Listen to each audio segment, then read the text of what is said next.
Penguin Audio presents Songs for the Missing by Stuart Onan, read by Emily Janice Card.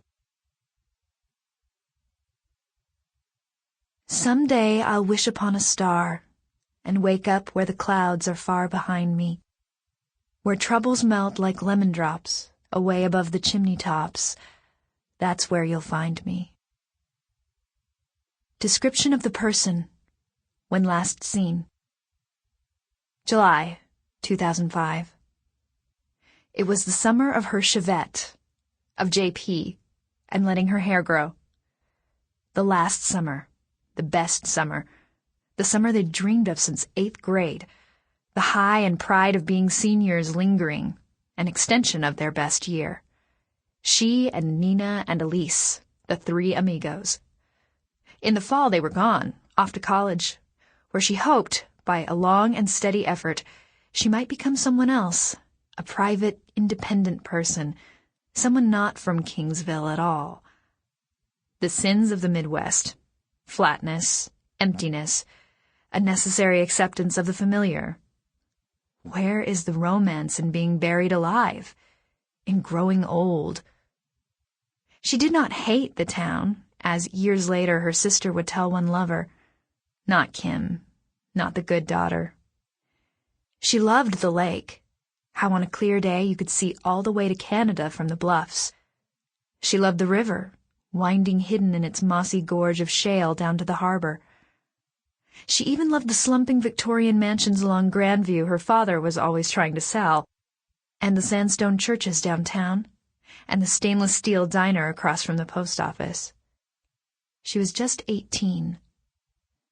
At the Conoco, on break, she liked to cross the lot and then the on-ramp and stand at the low rail of the overpass, French inhaling menthols in the dark as traffic whipped past below, taillights shooting west into the future.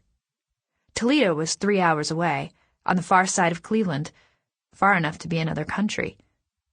Trucks lit like spaceships shuddered under her feet, dragging their own hot wind, their trailers full of unknown cargo. Slowly, night by night, the dream of leaving was coming true. With her family's blessing, their very highest hopes. She could not regret it. She could only be grateful.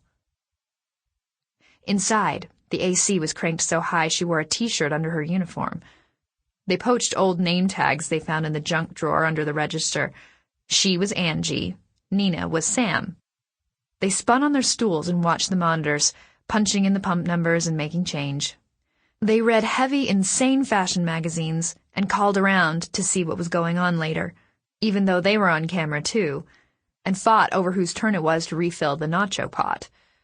Her time card was in its slot, the clock beside it chunking with every minute, a record of her steadiness. She'd worked 7 days a week since graduation and hadn't missed a shift. Later, the police would call this strict pattern a contributing factor. Secretly, she was proud of it. She'd never been so determined. She'd never had a reason before.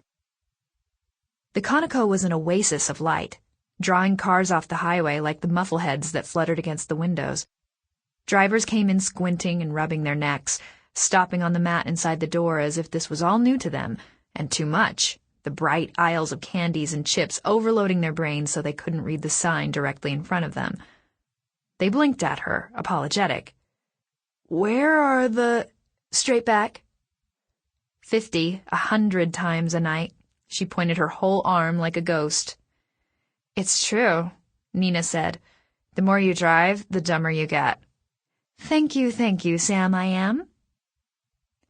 The living dead had bad breath. They bought coffee and soda and water, cigarettes and gum, Tootsie Pops and jerky, anything to get them to the next stop. In line, they nodded their heads and mouthed the lyrics to the dinosaur pop that played endlessly inside and out, a fiendish commercial-free satellite feed pieced together, it seemed, by U2 and the Doobie Brothers.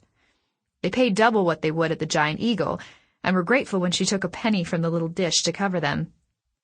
"Thanks a lot, Angie." "Thanks a lot, Angie," Nina mocked, acting retarded, nuzzling her and flicking her tongue near her ear. "Ew, did you smell him?